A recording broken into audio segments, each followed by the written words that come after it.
اور عالمگیر بادشاہ رحمت اللہ علیہ یہ وہ ہندوستان کی تاریخ میں بادشاہ ہیں جس کی انگریز بھی آج ایمانداری کی تعریف. انہوں نے بیت المال سے تنخواہ لینا بند، ٹوپیاں سی کے اپنا پیٹ پالا کرتے تھے، قرآن کی کتابت کر کے اپنا پیٹ. ارے اتنا طاقتور بادشاہ جنہوں نے عالمگیر رحمت اللہ علیہ نا وہ گننا شروع کیے خزانے، عاجز آ گئے. اتنا پاورفل بادشاہ، اور گھر کا چولہا کیسے چلتا ہے بولو بھائی.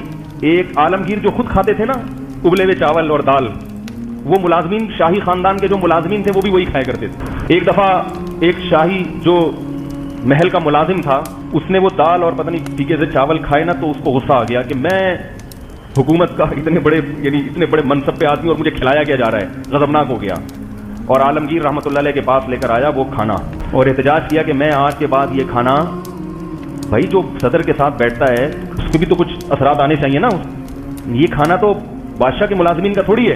بھائی گورنر ہاؤس میں بھی دال چاول ملیں گے تو گورنر ہاؤس کس بات کا ہو گیا.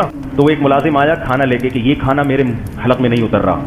تو انہوں نے کہا اچھا ایسا کرو، یہ کھانا لے کے ہندوستان کی عوام کے پاس جاؤ، پبلک کے پاس، اور بولو یہ ایک نوالا اس میں سے کھایا اور کہا کہ یہ عالمگیر کا بچا ہوا کھانا ہے، اور پھر اس کی بولی لگاؤ.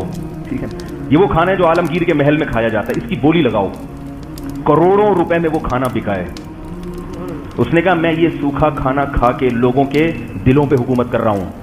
اتنی محبت تھی عالمگیر بادشاہ کے لوگوں کے دلوں میں، اتنی محبت. اور عالمگیر بادشاہ نے، عالمگیر رحمت اللہ علیہ نے پھر ہندوستان کے قانون کو دوبارہ سے نئے سرے سے مرتب کیا، اسلامی قانون نافذ کیا. کیسے؟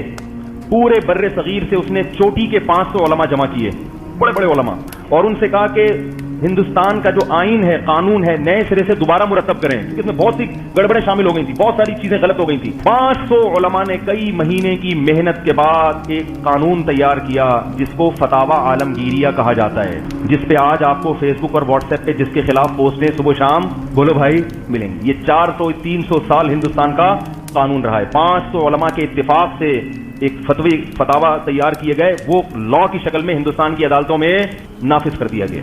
آج بھی مدارس میں فتاوی عالمگیریہ پڑھایا جاتا ہے اس کے، کیونکہ وہ قرآن و سنت کے مطابق، اور چونکہ صدیوں سے فقہ حنفی رائج تھا لہذا اس میں اصل کس کو بنایا گیا؟